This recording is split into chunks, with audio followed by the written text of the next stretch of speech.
Good morning. Good morning sir. देखिए, आज की क्लास एक तरह से फिनिशिंग लेक्चर की तरह आप मानिए, क्योंकि आज शाम को 7 बजे कंप्लीट सिलेबस का टेस्ट होगा। जो आपका फर्स्ट मेजर जो होना है उसका जो कंप्लीट सिलेबस है उसका, जिसमें नाइन्थ का क्या क्या आएगा? Motion, laws of motion, gravitation, floatation and work energy. मतलब साउंड को छोड़ के सारा, 9th क्लास का साउंड को छोड़ के सारा आ रहा होगा। Good morning. और 10th क्लास का पूरा इलेक्ट्रिसिटी एंड मैग्नेटिज्म वहां तक, ऑप्टिक्स छोड़ के इधर वाला पार्ट सारा आ रहा होगा। ठीक है, शाम को 13 क्वेश्चन होंगे टेस्ट में, 7 10th से और 6 क्वेश्चन आपके 9th से। अभी ये एक तरह से डाउट कम रिवीजन क्लास है, तो मैं जो आप लोगों ने डाउट्स भेजे उस तरह की चीजें यहाँ डिस्कस कर रहा हूँ।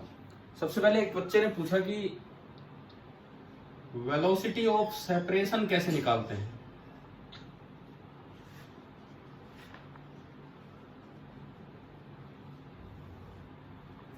देखो, इसमें दो केसेस हैं। अगर U बनता है, this is particle number 1 and this is particle number 2। अगर इसमें इस तरह से बनता है कि पार्टिकल नंबर 1 इधर जा रहा है with some velocity v1 at an angle θ1, particle number 2 इधर जा रहा था इस लाइन के साथ θ2 एंगल बनाते हुए। तो कभी भी वेलोसिटी ऑफ अप्रोच या सेपरेशन निकालनी हो तो आप 1-2 लाइन को ज्वाइन कीजिए। अगर मुझे वेलोसिटी ऑफ अप्रोच या सेपरेशन निकालनी है 1-2 की, तो आप 1-2 लाइन को ज्वाइन कीजिए। यहां से एक परपेंडिकुलर डालिए, एक कंपोनेंट लीजिए, तो ये कंपोनेंट बना v1 cos θ1। यहां से एक परपेंडिकुलर अगेन इस 1-2 लाइन पे डालिए, ये कंपोनेंट देखिए, ये बनेगा v2 cos θ2। अब जब वर्ड यूज किया गया है सेपरेशन, इसका मतलब 2 का कंपोनेंट ज्यादा होगा और 1 का कंपोनेंट कम होगा, क्योंकि सेपरेशन तब होगा जब डिस्टेंस बढ़े। डिस्टेंस तब बढ़ेगी इनके बीच की जब ये ज्यादा हो इससे। तो यहां अगर मुझे लिखना हो वेलोसिटी ऑफ सेपरेशन, तो वो बन जाएगा, ये ज्यादा होगा ये कम होगा, तो v2 cos θ2 minus v1 cos θ1। अच्छा, दूसरा केस क्या बनता है ये देखो आप। सेकंड जो हमारा केस बनेगा वो ये बनेगा, this is particle number 1 and this is particle number 2। अब देखिए ये सेकंड केस क्या बनेगा। मान लो ये वाला पार्टिकल इधर की तरफ जा रहा है with some velocity v1 line 1-2 के साथ θ1 एंगल पे, और ये वाला पार्टिकल इधर की तरफ जा रहा है with some velocity v2 line 1-2 के साथ θ2 एंगल पे। तो आपने यहां से एक परपेंडिकुलर डाला, यहां से एक परपेंडिकुलर डाला, ये वाला कंपोनेंट 1 की वेलोसिटी का ये कंपोनेंट हुआ v1 cos θ1, ऐसे 2 की वेलोसिटी का ये कंपोनेंट होगा v2 cos θ2। और ये दोनों सेपरेशन बढ़ाने का काम कर रहे हैं। इनके बीच का अगर ये डिस्टेंस r था तो ये दोनों सेपरेशन बढ़ाने का काम कर रहे हैं। तो यहां पे जो वेलोसिटी ऑफ सेपरेशन होगी that will be v1 cos θ1 plus v2 cos θ2। अभी बताओ, क्या वेलोसिटी ऑफ सेपरेशन समझ में आ गया कैसे लिखना होता है? हाँ जी बताओ, दोनों केसेस क्लियर है वेलोसिटी ऑफ सेपरेशन के? अगर ऐसे ही आपको लिखना होता, क्यों करा सर? क्या प्लस क्यों करा सर इसमें? देखो, ये वाला जो कंपोनेंट है ये 1 को 2 से दूर लेके जा रहा है या 1 को 2 की तरफ लेके आ रहा है? दूर लेके जा रहा है। दूर मतलब सेपरेट करवा रहा है। ये कंपोनेंट वेलोसिटी का 1 को 2 से सेपरेट करवा रहा है। ये कंपोनेंट भी 2 का जो है वन से सेपरेट करवा रहे हैं कि अप्रोच करवा रहे हैं? सेपरेट करवा तो जब दोनों सेपरेट करवा रहे हैं तो वेलोसिटी ऑफ सेपरेशन में दोनों का सम हो जाएगा। यहां देख लो एक बार, मैं लिखना चाह रहा था वेलोसिटी ऑफ सेपरेशन, ये पहला कंपोनेंट वन, जो वन का ये कंपोनेंट टू का अप्रोच कर रहा है कि सेपरेट हो रहा है? ये कंपोनेंट कर रहा है सर। अप्रोच करवा रहा है, Approach। और जबकि टू जो है, टू का ये जो कंपोनेंट है ये वन से सेपरेट करवा रहा है। सेपरेट। तो इसीलिए वेलोसिटी ऑफ सेपरेशन लिखते समय जो सेपरेशन कंपोनेंट है वो पॉजिटिव और जो अप्रोच कंपोनेंट है वो नेगेटिव। यहाँ दोनों सेपरेशन कंपोनेंट है तो दोनों ही पॉजिटिव हो गए। ठीक है, अब मान लो अगर आपको लिखना होता वेलोसिटी ऑफ अप्रोच, सपोज ये आपको लिखना होता, तो अगर अप्रोच बोल दिया तो ये ज्यादा होगा, ये पीछे वाला तेज आ रहा होगा, आगे वाला धीरे चल रहा होगा। अब बताओ, ये अप्रोच करवा रहा है लेकिन ये सेपरेट हो रहा है और मैं लिख रहा हूं वेलोसिटी ऑफ अप्रोच, तो इसको तो पॉजिटिव ले लेंगे और इसको नेगेटिव, यानी कि ये बनेगा v1 cos θ1 minus v2 cos θ2। आगे क्या समझ में ये वाला? ठीक है। Yes, sir। और यहाँ पे जो डायग्राम बनेगा, यहाँ पे अप्रोच केस में कि कब ये ऐड करने होंगे वो देखो आप, ये 1 2 1 इधर जा रहा है with some velocity v1 at an angle θ1 और 2 इधर जा रहा है with some velocity v2 at an angle θ2। अब अगर आप इनके टुकड़े करें, तो ये वाला कंपोनेंट हुआ v1 cos θ1 एंड ये वाला कंपोनेंट होगा v2 cos θ2। अब आप देख सकते हैं दोनों ही कंपोनेंट अप्रोच करवा रहे हैं, तो अगर दोनों कंपोनेंट अप्रोच करवा रहे हैं, ये हम लिख रहे थे वेलोसिटी ऑफ अप्रोच, तो वेलोसिटी ऑफ अप्रोच जो बनेगी वो क्या हो जाएगा, इन दोनों का सम। तो अभी आप बताओ, वेलोसिटी ऑफ अप्रोच और वेलोसिटी ऑफ सेपरेशन लिखना आ गया कि नहीं? Yes sir. ठीक है, देखिए मैं फिर आपको ये कहता हूं, जैसे शाम को 13 क्वेश्चंस का टेस्ट होगा, फाइनल टेस्ट इस टेस्ट के लिए जो आपका मंडे ट्यूसडे होना है, और कल मॉर्निंग में उसका डिस्कशन होगा। कल शनिवार है शायद, है ना? शनिवार हो जाएगा कल। तो ये आपकी फिनिशिंग क्लासेज ही हैं, फिर आप अपना टेस्ट अपने आप देंगे आराम से, तैयारी करके, रिवीजन करके। अप्रोच सेपरेशन होने के बाद अगली चीज देखो आप, एक बच्चे ने एक सवाल पूछा, मे भी एनटीएससी में आया हुआ क्वेश्चन है शायद, ये उसमें लिखा हुआ था एनटीएससी रीजन। ये एक सर्कुलर पार्ट है, यूनिफॉर्म रेजिस्टिव वायर है, और उसमें ये कोई बैटरी लगाई इन दो पॉइंट्स के बीच।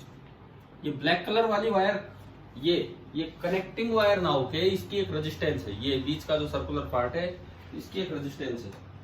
अब उसमें 3 ऑप्शन दिए थे, मान लो मैं पॉइंट्स को नाम दूं, उसमें तो A1 B1 A2 B2 ऐसे था, छोड़ो मैं 1 2 3 4 लिख रहा हूं। एक 1 2, एक 3 4 और एक 5 6।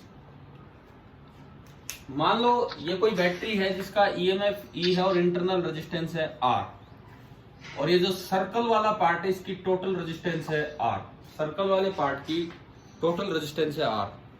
तो उसमें ये पूछा था करंट थ्रू द बैटरी कब मैंने कनेक्टिंग वायर ली, एक बार 1 और 2 के बीच में लगाई कनेक्टिंग वायर, तो बैटरी में से करंट है I1। एक बार 3 और 4 के बीच में लगाई तो बैटरी में से करंट है I2, और एक बार 5 और 6 के बीच में लगाई तो बैटरी में करंट है जो भी है, मतलब I3 है। किसी ने पूछा था ना आप में से ये सवाल? Yes sir. क्या नाम है? गौरव। गौरव। तो देखो फिर समझो इसे, आपको यूं मान लेना है कि अगर पूरी रेजिस्टेंस R है तो ऊपर वाले पार्ट की R/2 में पहले 1 2 में कनेक्ट कर रहा हूं, connecting wire between 1 and 2, connecting wire between 1 and 2। अगर आप 1 और 2 के बीच में कनेक्ट करेंगे तो ऊपर वाली एक ब्रांच बची जिसकी रेजिस्टेंस होगी R/2, नीचे वाली एक ब्रांच बची जिसकी रेजिस्टेंस होगी R/2, और आपने बीच में कनेक्ट कर दिया एक कनेक्टिंग वायर को, बीच में आपने लगा दी एक कनेक्टिंग वायर। पैरेलल में अगर एक भी पाथ ऐसा हो जाए जिसकी जीरो रेजिस्टेंस है तो सारा का सारा करंट उधर से ही हो जाएगा, बाकियों में कोई करंट नहीं जाएगा। मतलब ये जो I1 आया, ये I1 ये बढ़ता अगर ये कनेक्टिंग वायर नहीं होती तो इनवर्स रेशियो में बढ़ता। लेकिन अगर पैरेलल में एक भी पाथ ऐसा हो जाए जो शॉर्ट करने का मतलब जो जीरो रेजिस्टेंस का पाथ हो, तो सारा करंट वहीं से हो जाएगा और बाकी दोनों रेजिस्टेंस किसी काम के ही नहीं है। तो ये आपका I1 आया। तो I1 अगर आप देखें तो ये जो सर्किट है इसमें रेजिस्टेंस केवल R है, तो I1 की वैल्यू तो होगी E/R, EMF upon internal resistance. आप बताएं क्या I1 क्लियर हुआ कि नहीं? Yes, sir. उसके बाद सेकंड पार्ट हम देखें I2। अगेन ये सर्कल है और उसमें इसका मिड पॉइंट मतलब इस 1/4 का और इस 1/4 का, इनको ज्वाइन कर दिया by using A connecting wire. इस तरह से इनको आपस में ज्वाइन किया और अब जो करंट आ रहा है दैट इज I2। अब जो करंट आया दैट इज I2 यहां तक आके बटेगा, I2 बटेगा। ये देखो पूरा रेजिस्टेंस R, अपर पार्ट का R/2, उसमें भी आधा R/4 और उसमें भी आधा, तो इस पार्ट का रेजिस्टेंस हो गया R/8। और अगर आप इस पार्ट का देखते हैं तो पूरा R/2 में से R/8 घटाया, 4R/8 माइनस R/8, यानी कि इस पार्ट का रेजिस्टेंस हो गया 3R/8। सिमिलरली उधर देखते हैं तो ये वाला हो गया 3R/8 एंड ये वाला आपका हो जाएगा R/8। तो जो आपका सेकंड सर्किट वो ये बनेगा, ये कनेक्टिंग वायर से जुड़े हैं। देखो ध्यान से सीखो, ये कनेक्टिंग वायर से जुड़े हैं तो ये सेम पॉइंट हो गए, सेम टर्मिनल, सेम पोटेंशियल वाले टर्मिनल हो गए। तो R/8 और 3R/8 तो ऊपर, इधर R/8 एंड 3R/8 ये ऐसे। फिर जुड़ा है कनेक्टिंग वायर जो हमने सीधा दिखाया। उसके बाद ऊपर है 3R/8, एंड नीचे ये बचा था R/8। इस एंड से ही आपने ज्वाइन कर दिया R/8। ये बना आपका सेकंड सर्किट। बताइए समझ में आया कि नहीं आया, कैसे लिखे हमने? Yes, sir. ठीक है। अब इसमें देखो, अगर ये पॉइंट A है, ये पॉइंट B है, तो इसको अगर C बोल दिया तो ये भी C होगा क्योंकि कनेक्टिंग वायर है। AC, तो ये दोनों पैरेलल में R/8 और 3R/8 का क्या होगा? R/8 into 3R/8 divided by R/8 plus 3R/8। तो ये आया 3/64 R² डिवाइडेड बाई, ये जुड़ के 4R/8 यानी कि R/2। एक R से एक R गया और 2 से 32, तो R इक्विवेलेंट आ गया 3R/32। R इक्विवेलेंट अगर 3R/32 है तो जो I2 आया बैटरी में से जो करंट चलेगा वो होगा E अपॉन बैटरी की रेजिस्टेंस प्लस 3R/32। तो I2 आ गया E upon total resistance of the circuit, वो बैटरी की रेजिस्टेंस है प्लस ये 3R/32 है। आप बताओ I2 लिखना आ गया कि नहीं? कैसे लिखा हमने? No sir. क्या हुआ, समझ में नहीं आया? Yes sir. कौन सा पार्ट समझ में नहीं आया ये बताओ। क्या रेजिस्टेंस नहीं समझ में आएगा? कैसे लिखे? सर ये कैसे बनाएंगे? और हाँ, ये सर्किट नहीं समझ। रेजिस्टेंस कैसे लिखे? R/8 3R/8। दोबारा देखो, मैंने शुरू में बताया था कैसे लिखे। ये पूरा सर्कल है, इसकी रेजिस्टेंस कितनी मानी हमने? पूरे सर्कल की कितनी मानी है? R। तो सेमी सर्कल की कितनी होगी ऊपर की? R/2। तो क्वार्टर सर्कल की कितनी होगी? बोलो। R/4। तो उसके भी आधे पार्ट की कितनी होगी? R/8 यानी कि इस पार्ट की है R/8, मैंने यही तो बताया था अभी। तो जो उधर वाला बच गया उसकी होगी 3R/8। समझ गए हो, क्योंकि पूरी R/2 है, R/2 में से हमने ये घटाई। yes sir आ रहा है कि नहीं आ रहा है समझ में? फिर यहां दूसरा पॉइंट इधर था, तो ये इस पार्ट की होगी R/8 एंड ये जो बचा इसकी होगी 3R/8। और आपने कनेक्टिंग वायर इनके बीच में ज्वाइन किया है, ये A, ये B, ये C, तो ये भी C, ये A और C के बीच में है, ये भी A और C के बीच में है, तो ये दोनों किस में हो गए?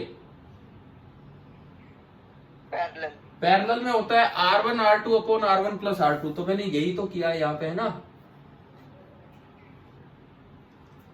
ये एक साइड का कितना आया, एक साइड का कितना आया पैरेलल में? 3R/, 2 नहीं होगा हाँ 2 होगा, सॉरी इसका डबल होगा क्योंकि आगे एक और भी पार्ट है। ये एक साइड का आया 3R/32। पहले ये बताओ यहां तक आया समझ में, यहां तक? हाँ भाई एक मिनट, ये आ गया। सिमिलरली इसका भी होगा 3R/32। अब 3R/32 और 3R/32 दोनों सीरीज में, तो 3R/16 हो जाएगा। वीडियो नहीं आ रही। आ रही है, मुझे लग रहा है कि आ रही है शायद और बच्चों को। तो 3R/32 और 3R/32, 3R/32 और 3R/32 दोनों सीरीज में, तो वो हो गया 3R/16। और साथ में जब बैटरी की इंटरनल रेजिस्टेंस जुड़ेगी तो ये आया R प्लस 3R/16। बस ये, हाँ हम इधर वाला डबल करना भूल गए थे और कुछ नहीं। अभी बताओ, अभी आगे क्या समझ में? I2 बताइए। ठीक है, अब तीसरा पार्ट, 3 उसमें पार्ट थे क्वेश्चन में। देखिए अब हम बात करेंगे I3 की। तीसरे पार्ट में उसमें बोला है, क्या ये क्वेश्चन देखा हुआ है कि नहीं आप लोगों ने? आपकी जो बुकलेट्स हैं उनमें मिल जाएगा, जो आपको दे रखी है स्कूल ने, उस तरह से। तीसरे पार्ट में यहां और यहां कनेक्ट होना है, एक कनेक्टिंग वायर यहां लगनी है, ये A, ये B, तो ये है C। अब बताओ इसकी रेजिस्टेंस कितनी है? इसकी R/2 का आधा R/4। इसकी रेजिस्टेंस R/4, इसकी भी रेजिस्टेंस R/4 और इसकी भी रेजिस्टेंस R/4। ये कोई व्हीटस्टोन ब्रिज नहीं है क्योंकि बीच में नहीं है रेजिस्टेंस। व्हीटस्टोन ब्रिज नहीं है क्योंकि बीच में तो एक कनेक्टिंग वायर है। ये तो आसान है। AC दोनों पैरेलल में, R/4 और R/4 का पैरेलल में कितना होगा? R/4 और R/4 का पैरेलल में कितना होगा? और आधा कर दो, R/8। सिमिलरली R/4 और R/4 का इधर पैरेलल में होगा R/8, और R/8 और R/8 जुड़ के हो जाएगा R/4। तो जो इस बार तीसरा करंट आएगा I3 जो बैटरी से चलेगा, that will be equal to E/R plus R/4। अब आपको बस ये I1 I2 I3 कंपेयर करने थे। इसमें R के साथ 0 ऐड हुआ है, इसमें R के साथ ये पॉइंट्स में कन्वर्ट कर लेना, 16 2 32, और ये R/4 1/4। तो इनको कंपेयर करना I1 I2 I3 को, कौन बड़ा है कौन छोटा है। जिसका डिनोमिनेटर सबसे छोटा वो करंट सबसे बड़ा, जैसे I1। फिर उसके बाद इन दोनों में देख लेना। अब बताओ ये इस टाइप का क्वेश्चन हो जाएगा, समझ में आ गया कि नहीं? यस इसमें कोई डाउट हो तो अभी बोल दो, फिर मैं नहीं तो आगे बढ़ता हूं।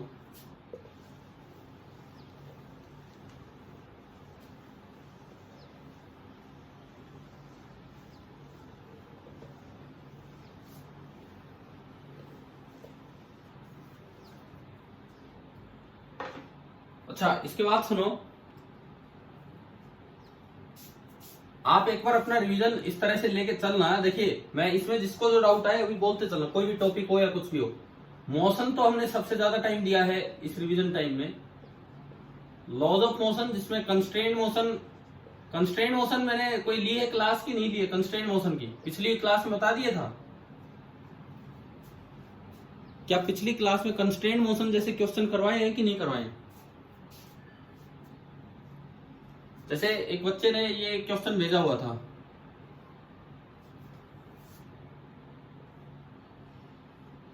इस तरह के सवाल, ये फिक्स है, यहाँ एक पुली अटैच है, रस्सी इसके ऊपर से घूम के आई, यहाँ एक और पुली अटैच है और ये रस्सी इसके ऊपर से घूम के यहाँ गई। इस ब्लॉक को बी बोला है, इसको ए बोला है। इसको हमने v स्पीड से आगे चलाया तो आपसे ये पूछा है कि ए की स्पीड क्या होगी। ये वाला सवाल वही पूछा था ना एक बच्चे ने आपकी क्लास में। तो ये बताओ इस तरह के क्वेश्चन करने आते हैं कि नहीं करने आते हमें, कंस्ट्रेंट मोशन टाइप?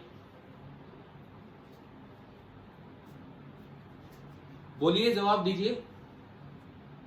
नहीं आते सर। नहीं आते तो देख लो, नो सर। देख लो फिर, देखो देखो ध्यान से सुनो। सबसे पहली बात, कंस्ट्रेंट मोशन ये कहता है कि कंस्ट्रेंट मोशन चैप्टर मोशन का पार्ट है लेकिन लॉज ऑफ मोशन में यूज होता है, इस तरह का है। क्या वो स्टूडेंट है क्लास में जिसने डाउट भेजा है एक दो दिन पहले? चलो कोई बात नहीं, सुनो इधर सुनो। कंस्ट्रेंट मोशन क्या है कि अगर ये कोई पुली है, ये इसका एक एंड है रस्सी का और ये दूसरा एंड है। अगर पुली रेस्ट पे हो, अगर पुली रेस्ट पे हो तो ये एंड अगर 5 मीटर पर सेकंड से ऊपर जा रहा है, अगर पुली रेस्ट पे है तो हम सीधा कह पाते हैं कि ये एंड 5 मीटर पर सेकंड से नीचे आ रहा हो। ये तो श्योर है ना, ये तो पता है आपको कि अगर पुली रेस्ट पे हो, इस एंड की जो वेलोसिटी होगी वही उस एंड की वेलोसिटी होगी, अपोजिट डायरेक्शन। जो इसकी एक्सेलरेशन वही उसकी एक्सेलरेशन।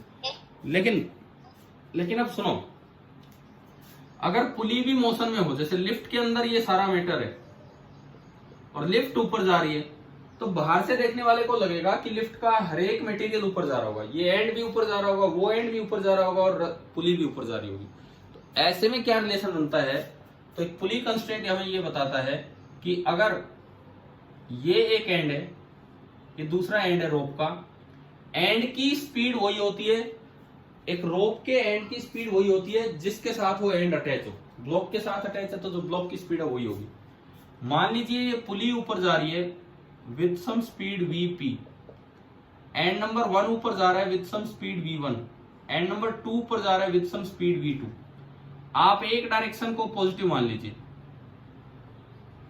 आप किसी एक डायरेक्शन को पॉजिटिव मान लीजिए और अब ये रिलेशन याद रखें, v pulley is equal to v1 plus v2 by 2। ये फॉर्मूला याद रखें भाई कि अगर पुली के दोनों एंड्स पैरेलल टू पुली चल रहे हो तो वेलोसिटी ऑफ पुली बराबर होती है v1 प्लस v2 बाई 2। इसमें एक डायरेक्शन पॉजिटिव लेनी होती है। अगर मान लो कोई एंड नीचे आता हुआ दिखता है ग्राउंड के रिस्पेक्ट में और आपने ये डायरेक्शन पॉजिटिव लिए तो वो नेगेटिव फुट होता है। अच्छा, ये फॉर्मूला आता कहां से, उसके डिटेल में हम नहीं चलेंगे अभी। ये +1 वाले लेक्चर्स जो मैंने डाल रखे उनमें करवा के रखा है सारा काम, कि आपको देखना चाहिए, इसलिए बता रहा हूँ। वेलोसिटी ऑफ अप्रोच और वेलोसिटी ऑफ सेपरेशन से निकल के आते हैं, बाकी उनको छोड़िए आप उस चीज को कि आया कहां से। अब बात यह है कि अप्लाई कैसे होगा वो देखते हैं। इसी क्वेश्चन में देखो, आपको एक ही वेलोसिटी बतानी है।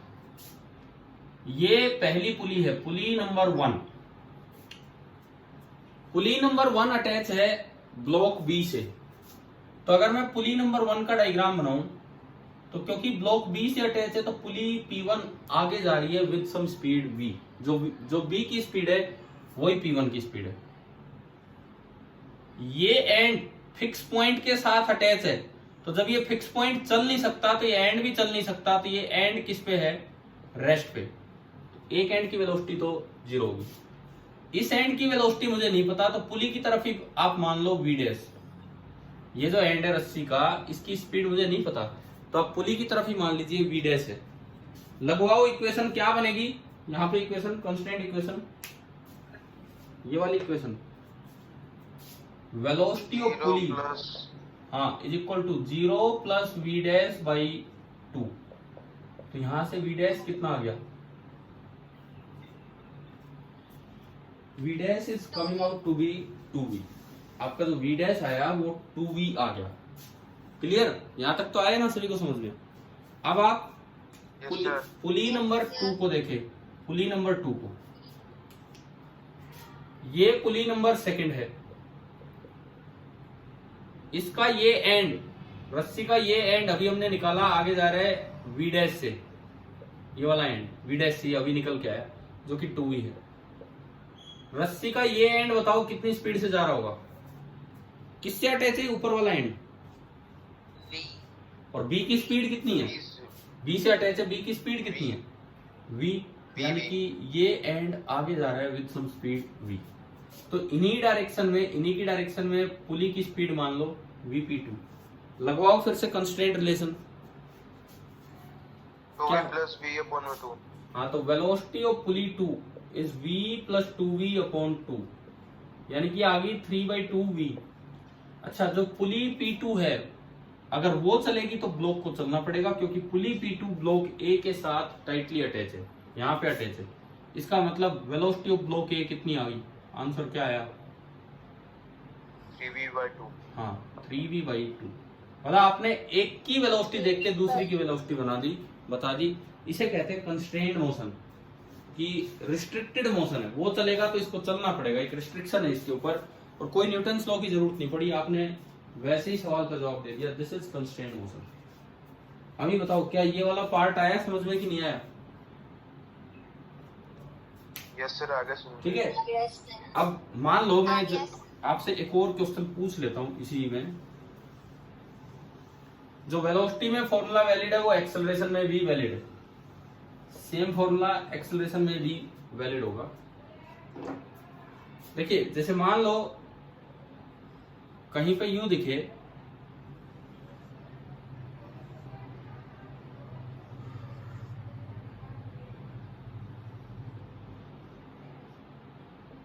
ये पुली फिक्स है ऊपर,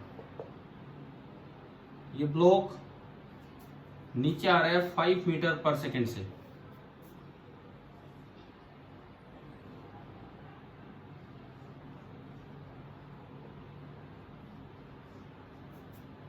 और हमें ये ब्लॉक भी नीचे आता दिख रहा है with the speed of 1 metre per second. This is A, this is B.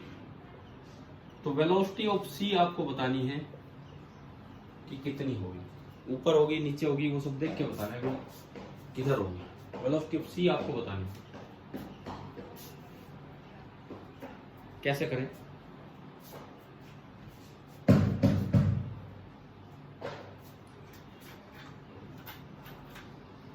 कर रहे हो? 9 मीटर पर सेकंड। 9 देखते हैं। सुनो, इधर सुनो। सबसे पहले ये पुली रेस्ट पे है, तो अगर ये पुली रेस्ट पे है तो ये एंड 5 से नीचे जा रहा है, तो ये वाला एंड 5 से ऊपर आएगा। ये बात आ गई समझ में? हाँ भाई, यहां तक ठीक है। अब सुनो, ये इस पुली के साथ अटैच है, मतलब ये पुली ऊपर जा रही है 5 मीटर पर सेकेंड से, जिसकी वेलोसिटी आपको नहीं पता, पुली की तरफ मान लो vc। अब आप इस पुली को देखते हुए कंस्ट्रेंट रिलेशन बनाओगे, तो velocity of pulley 5 is equal to vc minus 1 divided by 2। Minus क्यों? अपोजिट डायरेक्शन में। हाँ, ऊपर वाली डायरेक्शन। ये तो ऊपर वाली डायरेक्शन को आपने पॉजिटिव मान के इनको 5 लिखा, और ये नीचे जाता हुआ दिखाया है। ये ज्यादा भारी होगा, चाहे पुली ऊपर जा रही है फिर भी ये नीचे जा रहा है। तो यहां से 9 नहीं आ रहा है, यहां से vc कितना आ रहा है? 11 मीटर पर सेकेंड। अभी बताइए, ये क्वेश्चन आए क्या समझ में, किस तरह से करने थे? Yes sir. ठीक है। अब न्यूटन्स लॉ में इस रिलेशन का कैसे क्या यूज हो सकता है वो समझो आप।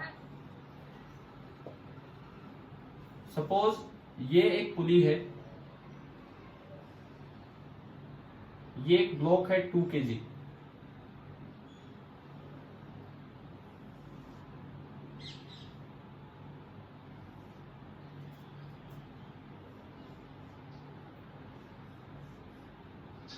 और मैं अगर यहां देखूं, ये तो 2 kg का ब्लॉक है, मैं अगर यहां देखूं तो this is a block of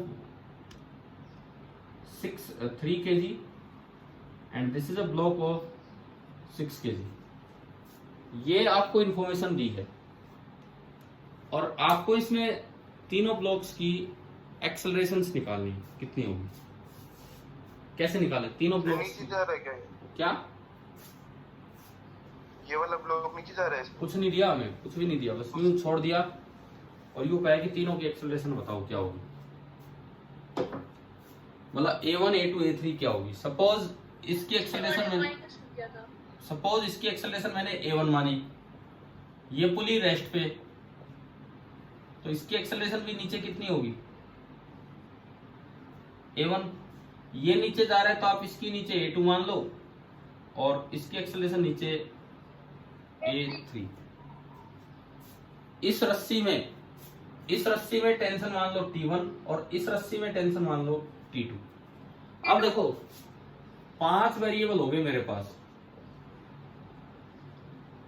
pass 5 variable हो गए, A1, A2, T1, A3, T1, T2। तो भाई 5 वेरिएबल को सोल्व करने के लिए तो 5 इक्वेशन चाहिए। 5 वेरिएबल को सोल्व करने के लिए आपको 5 इक्वेशंस की जरूरत है। अब 5 इक्वेशन कहां से लाएं? चलो कोशिश करते हैं बनाने की। पहली इक्वेशन, इस पे न्यूटन्स लो, ये ऊपर जा रहा है तो ऊपर वाली डायरेक्शन को पॉजिटिव मान लो। इस पे नीचे इसका वेट 2g, ऊपर टेंशन T1 और जा ऊपर रहा है तो ऊपर वाली डायरेक्शन को पॉजिटिव माना, तो net force T1 minus 2g is equal to mass into acceleration. चलो एक इक्वेशन बन गई।